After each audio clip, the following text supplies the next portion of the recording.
G'day, punters! If you're wondering, as an Aussie, I picked the Raiders as a teen in the 90s due to their association with gangster rap like NWA. I know they suck, don't judge me.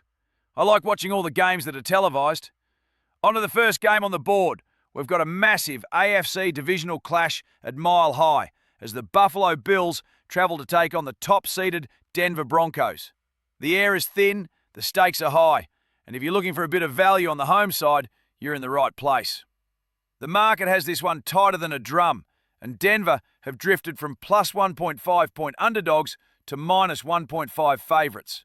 The money line was as high as $2.07, but is now down to $1.87 or so, depending on your sports book. I mostly use Sportsbet or Bet365, which is where I will be quoting or showing most odds from. If you're leaning toward the Broncos, there's plenty of data to back your gut. Denver is coming off a well-earned bye week, and Sean Payton is notoriously clinical when he's had extra time to prep. Meanwhile, Buffalo is coming off a hard-fought win against the Jags and now has to deal with the altitude and a Denver defense that led the league with 68 sacks this season. My case for Denver. The Broncos aren't just the top seed by fluke. They're 14-3 and have been absolute money at home. Their defense ranks third in the league for points allowed, 18.3 per game, and they are elite at stopping the explosive pass. If Bo Nix can manage the game and let RJ Harvey, who's been a touchdown machine, exploit a Bills run defense that ranks near the bottom of the league in EPA, Denver should control the clock. Given the Bills' struggle against the run, 136.2 yards allowed per game, the value on RJ Harvey to find the paint at $1.74 feels like the safest anchor for any multi. Buffalo's Josh Allen hero ball is always a threat, but the Broncos' pass rush is a different beast.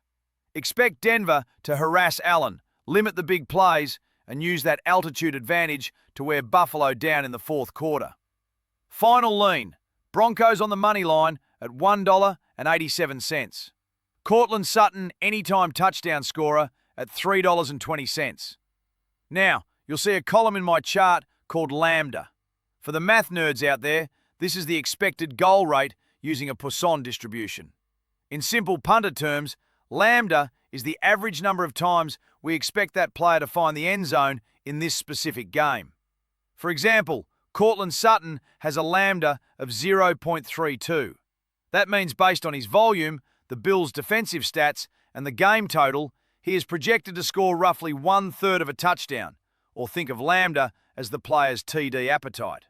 A 0.32 expected total means Sutton is eating up about 1/3 of a touchdown's worth of the team's total scoring share. At odds of $3.20, the bookies are essentially betting that he won't get his fill, but the data says otherwise. While that sounds low, in the world of touchdown prop betting, any Lambda over 0.30 for a wide receiver is a massive green flag. It tells us the odds of $3.20 are actually generous compared to his real-world usage. Actually, punters, a slight you'll notice the odds on Sutton drifted from 3.10 to 3.20. That means his Lambda, his expected scoring volume, has dropped slightly from 0.39 to 0.37. Well, that sounds like a bad thing. It actually means the value has increased. The bookies are lowering his expectations faster than his actual field usage suggests. We're getting paid more, 3.20, for a guy whose volume is still elite for a WR1. Please don't forget to subscribe, click like, and leave a comment with your predictions or critique.